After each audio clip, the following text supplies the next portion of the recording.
Assalamualaikum warahmatullahi wabarakatuh. Selamat bergabung di Titian Salikin Radio Online Pesantren Akmaliyah Salafiyah yang mengupas tuntas mengenai perjalanan seorang salikin bertemu dengan Mursyid Akmaliyah Syekh Maulana Hizbul Wathani, dan juga mengulas mengenai uswah beliau, nasihat beliau maupun karomah-karomah beliau.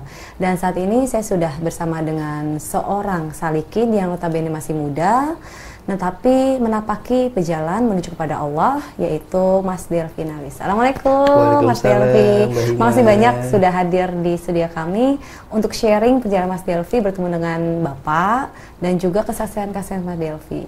Nah, untuk pertama nih saya mau tanya, Mas Delvi ketemu sama Bapak atau mengaji di Akmaliyah dari tahun berapa?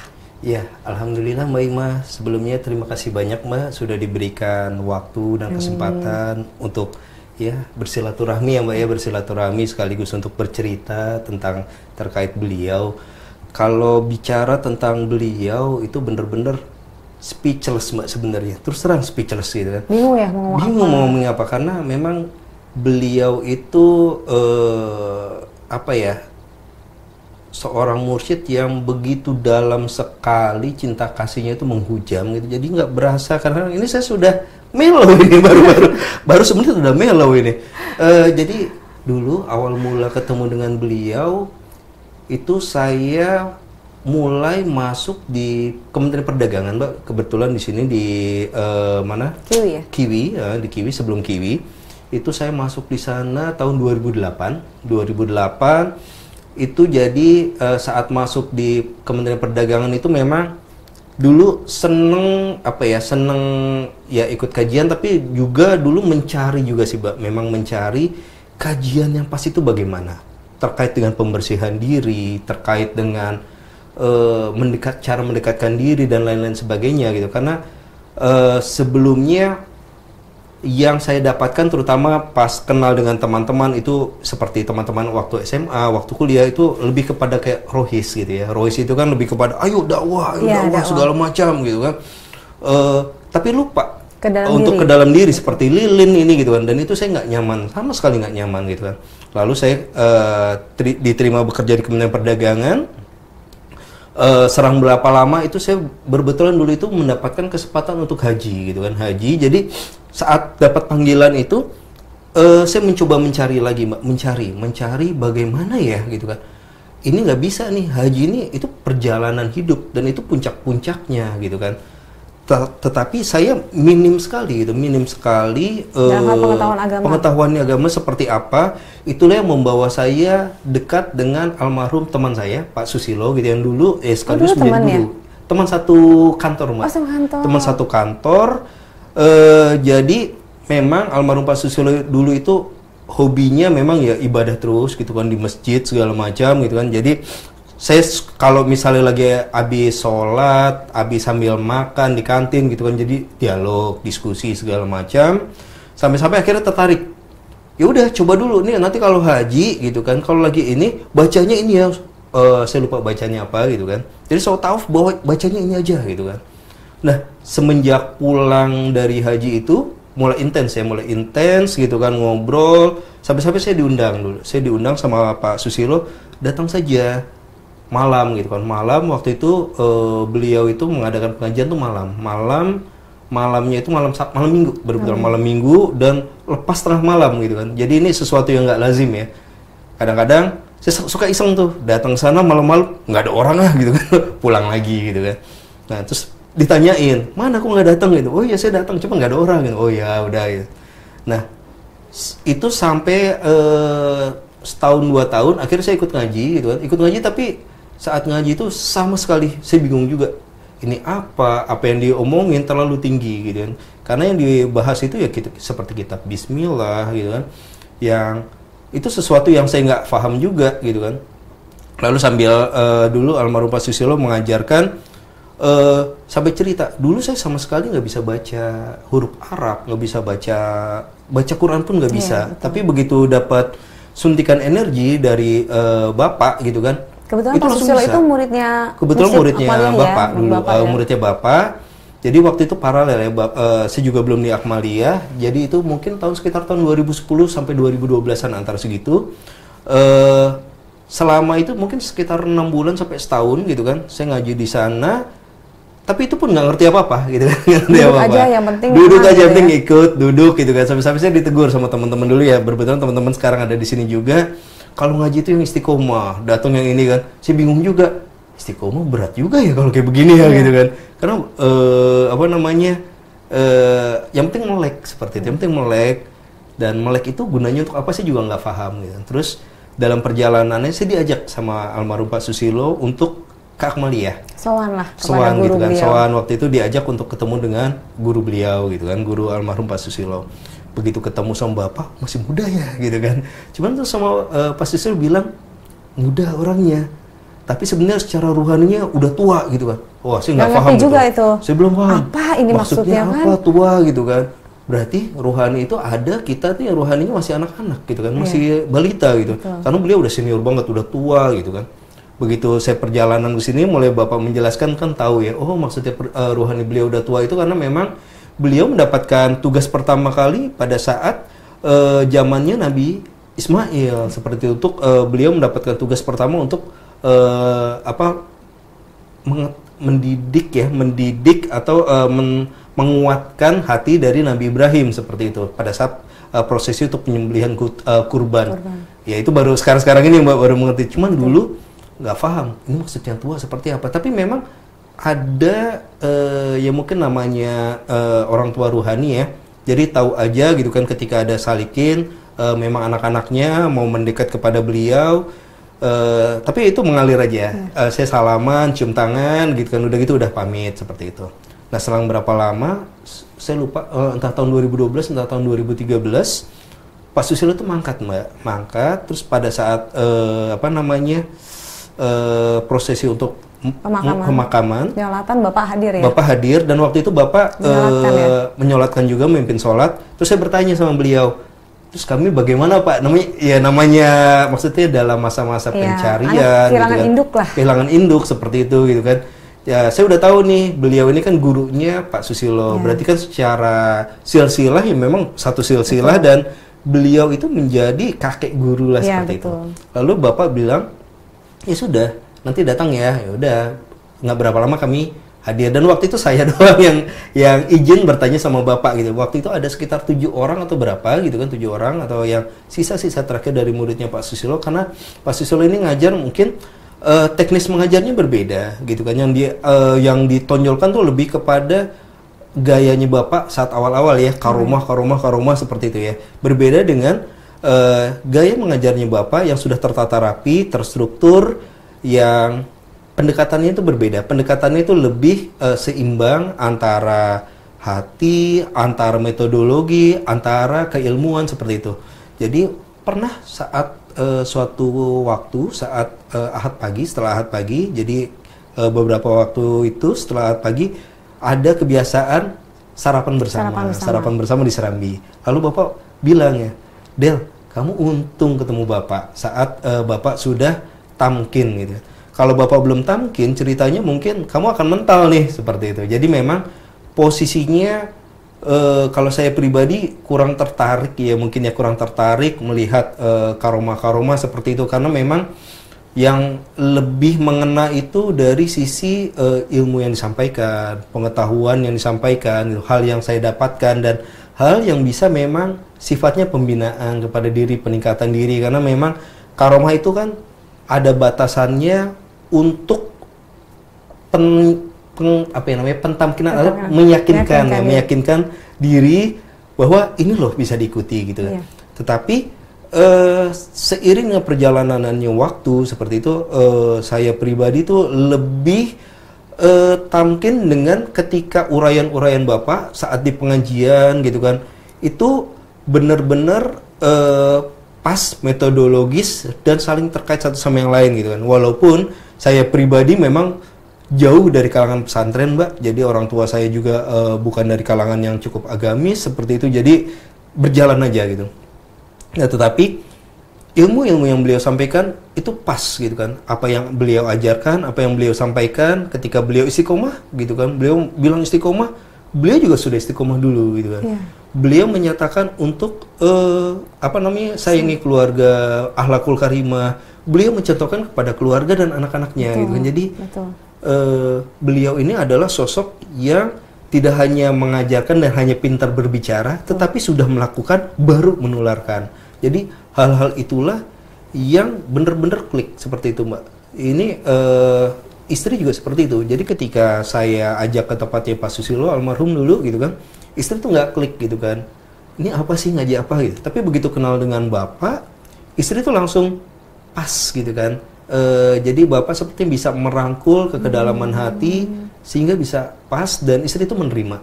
Demikian juga saya ajak kakak seperti itu, dan rata-rata keluarga saya tuh mulai alhamdulillah, Mbak, gitu kan. Mulai alhamdulillah gitu kan ikut seperti itu.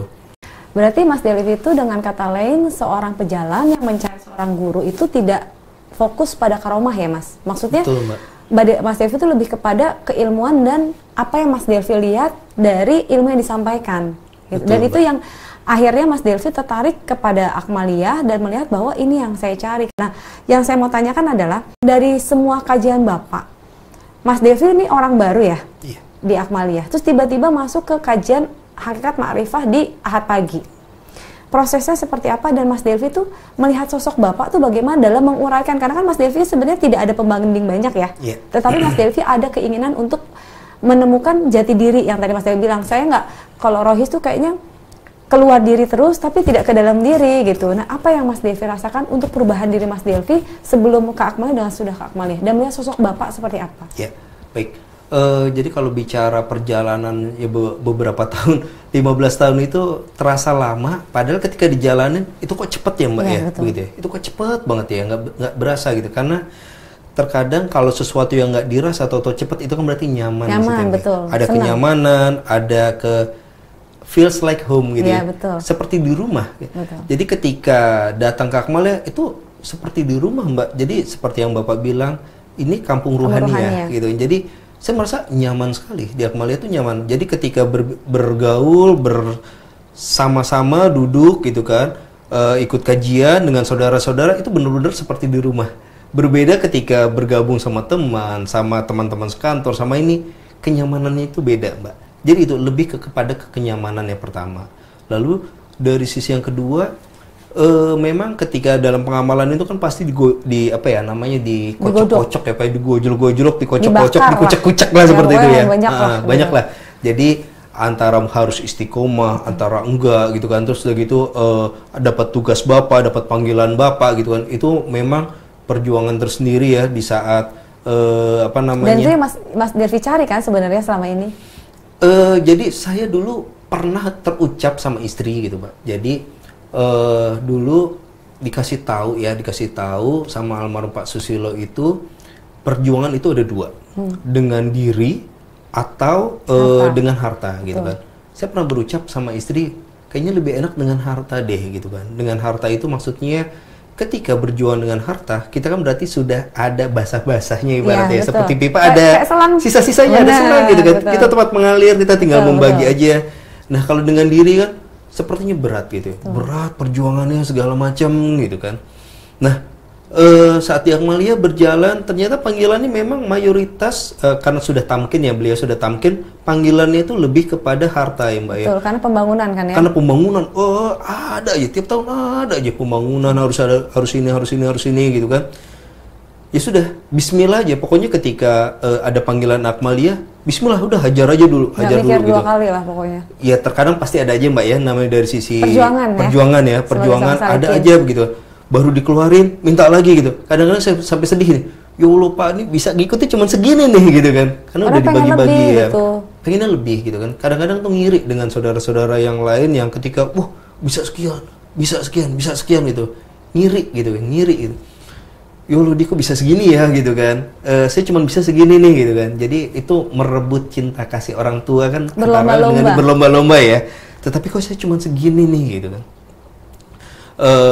Terus Bapak bilang apa namanya, yang diterima itu bukan besarnya atau kecilnya, tetapi adalah keikhlasannya gitu kan, beratnya gitu kan. Betapa ya karena beliau lebih paham nilai yang besar belum tentu ringan gitu kan. Nilai yang besar belum tentu berat ya, nilai yang kecil belum tentu ringan seperti itu. Tetapi pada kadar-kadar tertentu nilai yang kecil itu bisa jadi besar gitu kan, seperti itu ya. Jadi yang penting kan usaha dan ikhtiarnya, perjuangannya yang dicari seperti itu ya. Dengan adanya panggilan-panggilan itu yang menjadi apa namanya, perwujudan dari seberapa dalam sih perjuangannya kayak gitu kan. Jadi itulah pada akhirnya itu yang memperdalam ya rasa cinta kepada mursyid gitu kan. Bagaimana beliau itu sudah memberikan apapun untuk apa namanya, untuk salikin-salikin anak-anak ruhaniyahnya, karena beliau itu sebenarnya lebih dari mampu gitu kan untuk membangun ataupun untuk membesarkan Akmaliyah. Tetapi beliau sebenarnya memberikan lahan untuk berjuang dan untuk apa namanya tuh lahan ke lahan untuk berjuang kepada anak-anak ruhaniyahnya gitu. Jadi lahan yang beliau berikan itu kan seperti layaknya wakaf gitu ya. Betul. Jadi ketika kita sudah nggak ada, itu akan terus mengalir seperti itu, sampai seperti itu ya. Jadi perjuangannya sampai ini ya. Dan sekaligus ketika kita dalam masa-masa sulit, kita diminta untuk itu, panggilannya apa namanya, kita menyanggupi atau menyambut panggilan beliau itu menjadi bukti kan, menjadi bukti bahwa itulah perjuangannya seorang salikin seperti itu. Jadi dulu berujar sama istri, kayaknya apa namanya, kalaupun boleh milih dari sisi harta itu kayaknya udah terjadi terjadi. Tetapi bapak sampai bilang lagi gitu ketika saya iseng nanya gitu, karena kan suka bertanya, termasuk salikin yang aktif ya, mungkin salikin yang mungkin gitu kan dalam tanda petik gitu, tanda petik terlalu pengen sok tahu gitu kan. Jadi sampai sok tanya, Pak, kalau salikin itu perjuangannya memang dari sisi harta atau apa namanya, dari sisi diri? Dua-duanya. Oh, dua-duanya ya. Ceritanya beda nih. Karena untuk berjuang dari sisi ini kan berat ya gitu kan, apalagi istiqomah itu beliau ketika dari sisi ibadah untuk menuju kepadanya itu bukan perjalanan yang mudah seperti itu kan.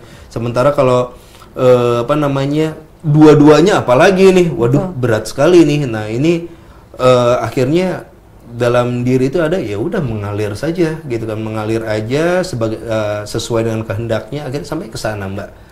Ya akhirnya Mas Delvi itu melihat sosok Bapak itu memang seorang mursyid yang mengayomi, yang sebenarnya kita juga sebagai salikin pasti sudah banyak mendengar lah bahwa karamah-karamah Bapak, dalam artian Bapak dapat mengeluarkan sesuatu yang tidak apa ya, tidak tanda kutip ya, tidak sesuai dengan adat istiadat yang saat ini gitu. Kayak Bapak mengeluarkan minyak wangi, terus Bapak tiba-tiba mengeluarkan uang segala macam gitu ya. Dan yang tadi Mas Delvi bilang, beliau tuh sebenarnya sanggup untuk membangun Akmaliyah sampai sebesar ini, tetapi karena kasih sayang beliau akhirnya memberikan ladang itu ke anak-anaknya. Tapi kan memang panggilan itu kan tergantung dari anugerah ya Mas Delvi. Sesuai dengan yang tadi Mas Delvi lihat, yang tadi Mas Delvi ceritakan bahwa Mas Delvi itu mencari seorang guru dan ingin berjuang di harta, dan itulah akhirnya terbukti. Dan akhirnya saya menangkap bahwa apa yang Mas Delvi niatkan di dalam hati, ternyata Bapak itu koneksi gitu. Karena kalau misalnya nggak koneksi, nggak mungkin ya Mas Delvi. Terus bukan karena anugerah Allah, nggak mungkin Mas Delvi akhirnya terus berlari-lari berlomba-lomba. Bahkan tadi yang saya tangkap ada kesedihan, kenapa saudara yang lain bisa nominal segitu, kenapa saya enggak gitu. Tetapi yang saya pernah dengar dari beliau bahwa Allah tidak melihat rupa kalian, tetapi Allah melihat dari hati kalian gitu kan. Nah, kalau untuk Mas Delvi sendiri melihat sosok Bapak sebagai mursyid Akmaliyah, sebagai orang tua ruhaniyah gitu ya, kasih sayang Mas Delvi rasakan atau uswah Bapak yang benar-benar Mas Delvi lihat dan Mas Delvi rasakan lah gitu, boleh Mas Delvi atau keluarga Mas Delvi, istri, anak-anak tuh kayak gimana? Iya, baik Mbak. Jadi beliau ini memang sangat dalam sekali ya cinta kasihnya gitu. Jadi ketika saya melakukan sesuatu atau berbuat yang apa ya di luar dosa lah, seperti itu dosa, kadang-kadang itu terasa banget ya beliau ketika kajian gitu kan, menyinggung gitu, menyentil gitu kan. Jadi saking sayangnya beliau itu, beliau mengingatkan, tetapi apa namanya, secara halus ya, gitu ya, secara halus, tidak langsung. Dan beliau ketika menyentil dengan apa yang ini, itu pasti terasa ke orangnya langsung gitu. Oh iya, ini ya maksudnya beliau adalah saya seperti itu. Jadi terasa gitu kan. Dan itu membawa perubahan tuh ke Mas Delvi? Insya Allah lah ya Mbak, Insya Allah. Jadi saya juga nggak berani bilang iya gitu kan itu kan semuanya proses ya gitu kan. Insya Allah seperti itu. Jadi memang perubahan-perubahan itu apa yang beliau sampaikan itu menjadi pelecut energi ya Mbak, pelecut energi karena pengajaran yang beliau berikan kepada salikin dan kepada murid-murid beliau, kepada anak-anak ruhani beliau itu kan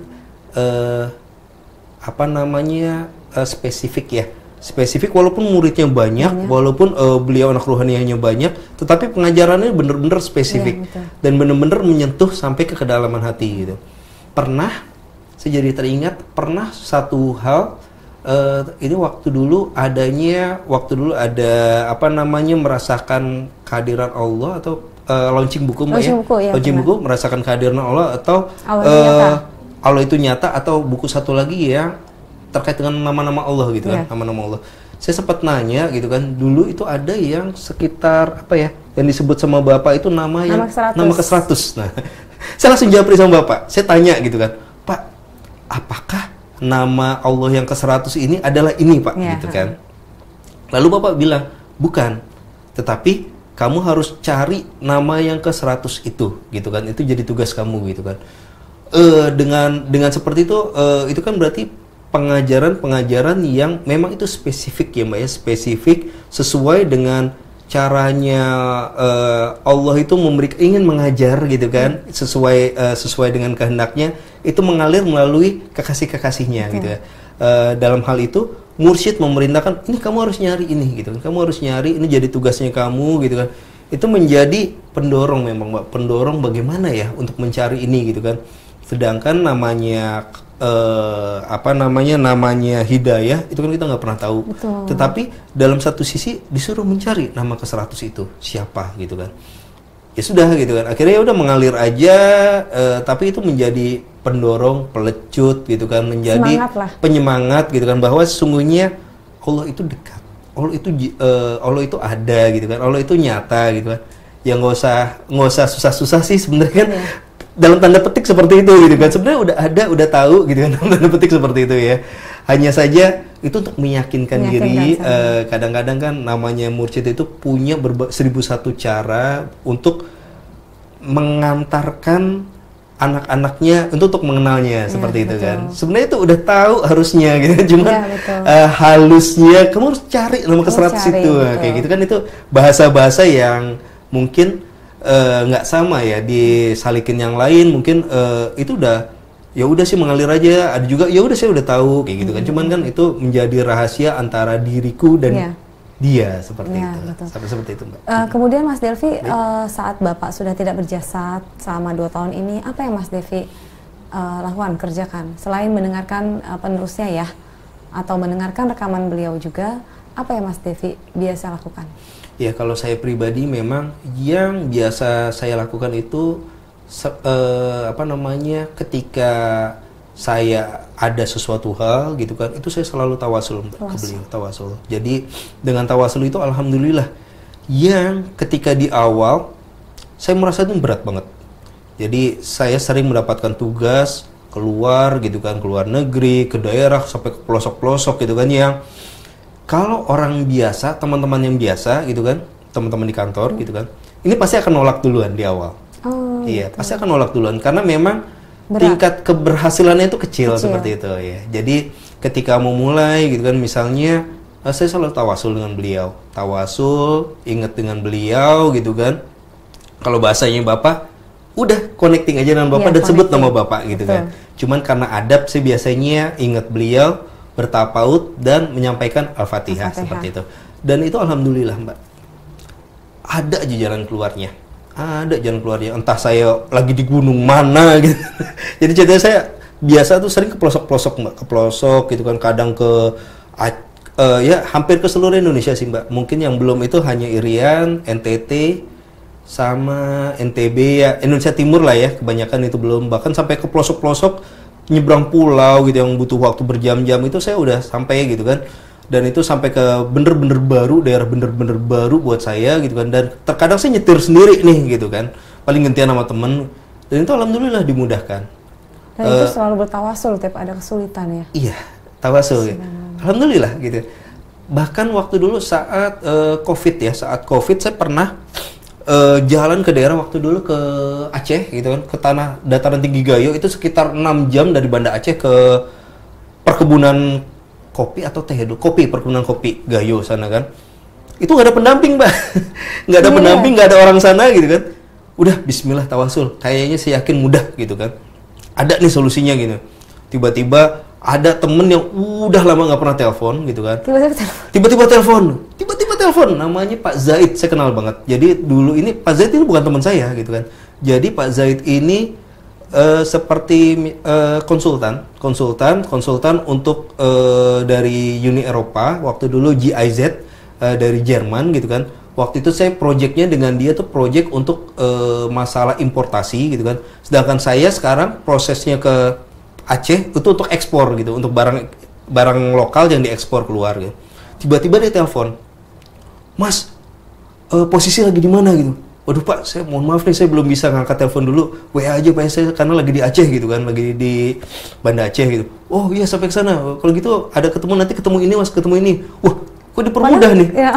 Saya nggak tahu loh, gitu, nggak tahu ini. Kira-kira saya mau ketemu dengan siapa? Akhirnya saya waktu itu ketemu dengan expertnya kopi dulu itu. Beliau udah doktor juga gitu kan, ngobrol segala macam. Saya juga nggak tahu orangnya. Tiba-tiba saya begitu ditelepon kasih tahu ini, saya langsung menuju ke Gayo sana. Itu sekitar 6 jam perjalanan lah dari Banda Aceh gitu kan. Saya gantian sama sopir tuh dulu tuh, gantian nyetir. Ketemu sama orangnya gitu kan malam. Saya nyampe sana sampai Gayo itu malam, terus ngobrol-ngobrol, oh yaudah Mas, nanti gampang, nanti saya ini selesai gitu kan. Wah, itu satu hal gitu. Dan itu pernah ditesin nggak sama Bapak? Pak, tiap kali saya tawasul kok dipermudah mulu Pak gitu. Oh, kalau itu kayaknya Bapak pasti akan senyum-senyum aja. Kadang kan Bapak dibilang, atau kadang pas abis kejadian Mas Daniel ketemu Bapak senyum-senyum gitu. Ini kayak Bapak tahu nih gitu. Enggak juga sih. Kadang karena udah tahu ya, karena Bapak kan bilang ya kalian boleh dimanapun ya, memakai fasilitas itu, ya udah gitu kan. Maksudnya memang itu ya fasilitas ya, fasilitas. Dan itu memang sesuatu yang sesuatu yang nggak mungkin ketika hanya seorang aulia yang biasa tanpa makom-makom di wilayah tertentu gitu kan yang bisa sampai ke sana. Gitu. Boleh memberikan fasilitas itulah kepada anak-anaknya. Betul. Itu bukan hal-hal yang mudah ya, karena bener-bener posisi saya itu juga bukan posisi yang mudah gitu kan. Dan itu kejadian kan nggak cuma sekali ya? Nggak cuma sekali, tapi berkali-kali. Kalau diceritain mungkin hampir tiap kali. Banyak banget. Kayaknya heboh banget nih pekerjaan Mas Delvi kayaknya, saking banyak. Ya contoh kayak seperti misalnya saat kemarin saya waktu baru yang sebulan kemarin deh. Baru sebulan kemarin Bapak udah mangkat ya. Bapak udah mangkat. Kalau itu Bapak masih ada ya. Yang ini Bapak udah mangkat aja gitu kan. Bapak udah mangkat. Baru kemarin sekitar sebulanan yang lalu deh saya ke Makassar, Mbak. Saya ke Makassar dan itu saya harus dapat tugas sampai ke daerah ujungnya Sulawesi Selatan, itu namanya Bulukumba. Itu sekitar 6 jam 8 jam perjalanan gitu ya. Itu di tengah perjalanan teman saya yang orang Makassar itu sakit gitu kan. Jadi dulu kemarin itu saya hanya mendesain karena uang yang dari kantor, uang operasional harus cukup nih gitu kan. Berarti mau nggak mau saya harus gantian nyetir sama dia gitu kan. Kalau nggak operasionalnya agak sulit ya ngaturin. Tiba-tiba teman saya sakit. Padahal ini posisi masih di Makassar nih, belum ke Bulukumba gitu kan. Ya udah tawasul, bismillah kayaknya mungkin ketika tawasul itu sampai ada rasa klik, connecting dan bismillah bisa kayak gitu. Ada keyakinan bismillah bisa gitu kan. Ya tadi ya connecting dengan beliau, terus baca Al-Fatihah sebagai sebagai apa namanya adabnya, seperti itu adabnya. Sebenarnya kalau connecting sendiri udah langsung ya, udah pas gitu kan, karena kan connecting itu mengingat ya gitu. Tetapi karena adabnya seperti itu ya kita memposisikan sesuai dengan adabnya gitu kan. Dan ketika udah connecting, kirim Al-Fatihah ke beliau dan itu udah klik nyambung, bismillah bisa jalan gitu kan. Jadi waktu itu prosesnya saya nyetir tuh balik lagi ke Makassar tuh kurang lebih 3 hari di jalan gitu kan. Sampai balik ke Makassar itu saya hampir nggak bisa berdiri lagi saking capeknya nyetir gitu kan, karena nyetir pakai manual gitu, nyetir manual sendiri bolak-balik gitu, dan itu harus cari sampel Mbak. Jadi waktu itu saya harus cari sampel kakao sama lada gitu kan. Itu harus ke eksportir, harus ke pedagang, harus ke ini. Sementara teman sakit, itu teman saya drop dulu ke UGD Mbak. Teman saya drop dulu ke UGD karena saya harus tanggung jawab nih temen nih, karena saya tim leadernya, saya harus tanggung jawab nih, temen ini harus safe balik lagi sampai ke Makassar. Itu saya drop di UGD, saya muter gitu kan. Jadi tuh terkadang namanya di lapangan tuh banyak hal-hal yang di luar planning gitu kan, tapi itu terjadi, dan sebagai tim leader saya harus selesai gitu kan, karena beliau juga mengajarkan kalau mengerjakan sesuatu itu dengan tuntas dan dengan hasil yang sebaik mungkin. Seperti itu yang jadi pedoman saya. Jadi ketika harus melakukan suatu tugas yang diperintahkan oleh atasan, kan hakikatnya tugasnya dari itu juga seperti itu ya. Jadi saya harus menyelesaikan tugas-tugas tersebut dengan sebaik mungkin dan dengan tuntas. Jadi kesulitan apapun ya udah bismillah gitu kan, jalanin bismillah. Selesai semuanya. Alhamdulillah selesai. Alhamdulillah selesai gitu kan. Termasuk kayak kemarin baru pulang dari mana namanya tuh Pandeglang gitu kan, baru mulai dari daerah Cikande gitu kan, ngaudit. Kebetulan ini baru ngaudit yang sebagai lead auditor gitu kan. Jadi itu dari prosesnya dalam persiapan yang singkat gitu kan, jadi saya bisa mengcover semuanya. Itu tadi awal-awalnya tuh kadang suka ada rasa-rasa nggak yakin dengan kemampuan diri segala macem gitu kan. Akhirnya dinolkan dulu, bismillah, tawasul gitu kan, saya kembalikan, hawalah gitu kan, ya pasrahin aja gitu, pasrah gitu kan, hawalah, pasrah gitu kan, lalu berdoa ya semoga saya dimudahkan, dilancarkan, dan diberikan lisan yang bisa memahamkan kepada lawan bicara seperti itu ya. Jadi ya alhamdulillah itu lancar-lancar aja seperti itu. Begitupun saat beliau masih ada maupun saat beliau sudah tidak ada. Jadi itu jadi merupakan hal yang sudah rutin gitu. Dan itu tidak mengubah meskipun beliau sudah tidak berjasad gitu kan. Jadi bimbingannya itu memang saat beliau berjasad terasa bimbingannya, dan saat beliau tidak berjasad pun bimbingannya tetap terasa gitu. Dan atas izin dari Allah, anugerah itu sampai kepada Mas Delvi dalam bentuk tawasul dan dipermudah semuanya. Iya, seperti itu. Dari yang Mas Delvi bilang tadi, tidak mungkin seorang aulia biasa apabila bukan aulia yang makom tinggi ya bisa memberikan fasilitas itu ke murid-murid atau anak-anak rohaniahnya. Iya. Subhanallah. Ya itu kalau yang dari sisi yang saya rasakan ya Mbak ya. Belum lagi ketika janji-janji beliau yang di wilayah nafsani maupun di wilayah ruhani, ini masih di wilayah jasmani Mbak. Jasmani yang saya merasakan memang ketika beliau sudah tidak ada, tetapi itu secara jasmani. Iya. Dan saya merasakan ini alamnya masih di alam jasmani gitu ya, seperti itu Mbak. Bagaimana di alam nafsani maupun di alam ruhani gitu. Tentu saja pendampingan beliau, bimbingan beliau itu benar-benar paripurna. Sampai-sampai ya saya memang belum pernah merasakan sampai ke alam nafsani, sampai ke alam ruhani seperti apa. Karena kalau saya ceritakan pengalaman itu, saya khawatir disangka halu seperti itu. Mendingan yang jasmani saja deh. Karena ini real loh gitu kan. Iya, ini real loh. Saya nggak berani juga berbohong dengan menceritakan hal-hal yang mungkin halu seperti itu ya, yang dianggap ngarang-ngarang aja loh kan, bisa jadi kayak seperti itu Mbak. Tapi itulah yang saya rasakan. Tapi kan memang seorang murid itu pasti mempunyai rahasia terhadap gurunya. Iya. Dan ini Mas Delvi sebenarnya memberikan sharing lah pengalaman Mas Delvi, keyakinan Mas Delvi terhadap Bapak dengan tawasul itulah. Betul. Atas izinnya akhirnya benar-benar mempermudah gitu loh. Itu kan proses sunatullahnya, dan luar biasa banget. Saya mendengarnya juga kerasa bahwa memang Bapak tuh memang bimbingannya tuh hadir gitu, walaupun jasa tidak ada tapi beliau tuh hidup gitu. Subhanallah. Iya. Ini mohon izin agak menambahkan sedikit. Jadi walaupun jasmani beliau sudah tidak ada, dan walaupun saya tidak berada di Akmaliyah gitu Mbak, tetapi saya berada di ujung lain ya, di belahan bagian yang lain dari Indonesia maupun belahan dari negara lain seperti itu. Ketika menghadapi kesulitan, ketika beliau bicara, manfaatkan fasilitas itu gitu kan, manfaatkan gitu kan. Betul. Rugi kalau nggak dimanfaatkan. Ya jadi ketika beliau bilang seperti itu, rugi ketika tidak memanfaatkan.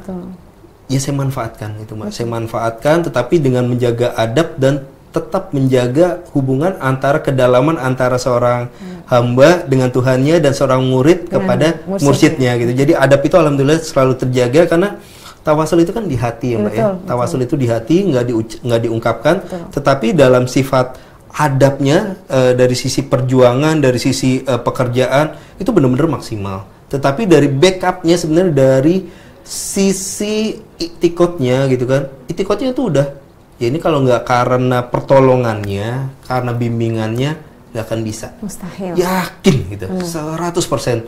Karena memang bener-bener yang ini udah berat nih kayak gitu. Bener. Ini udah berat nih. Pernah saya sakit COVID Mbak, itu waktu itu di Jogja gitu kan, ini sama lagi tugas gitu kan, karena memang tugas itu dalam rangka terkadang untuk memenuhi panggilannya tadi ya gitu kan, ujiannya ada aja gitu kan. Pernah sakit di Jogja COVID gitu kan, ya udah tawasul aja gitu, ini gimana pulangnya nih gitu kan, padahal kan langsung merah ya, merah bahkan hitam ya, nggak bisa pulang, nggak bisa ini, ya tiba-tiba ada aja jalan gitu kan, nyampe aja tau-tau di rumah gitu, begitu sampai rumah ya alhamdulillah sembuh dan segala macam, sampai seperti itu Mbak. Itu dari sisi jasmani. Kalau dari sisi nafsani mungkin akan lebih banyak lagi salikin yang pengalaman dari sisi nafsaninya jauh terhadap ini beliau. Dengerin jasmani aja udah apa ya, bergetar hatinya. Terus orang baru ini nih saya cerita nih gitu. Subhanallah, itu pembuktian banget soalnya Mas, kekuatan daripada tawasul, dan itu klaimnya Bapak kan, fasilitas Bapak untuk kita semua. Dan terima kasih banyak Mas Delvi untuk sharingnya, dan insya Allah bisa menambahkan semangat yang mendengarkan dan salikin pada umumnya untuk tetap menuju kepada Allah, meskipun jasad beliau sudah tidak di alam atsam ini, tetapi kita yakin bimbingannya itu tetap terasa dari dunia hingga akhirat. Masih banyak Mas Delvi, dan insya Allah bisa hadir lagi ya kalau kita panggil untuk sharing pengalaman. Insya Allah Mbak, untuk Akmalia insya Allah. Assalamualaikum warahmatullahi wabarakatuh. Waalaikumsalam Mbak Hima, terima kasih Mbak Hima. Sama-sama. Demikianlah Titian Salikin episode kali ini. Wassalamualaikum warahmatullahi wabarakatuh.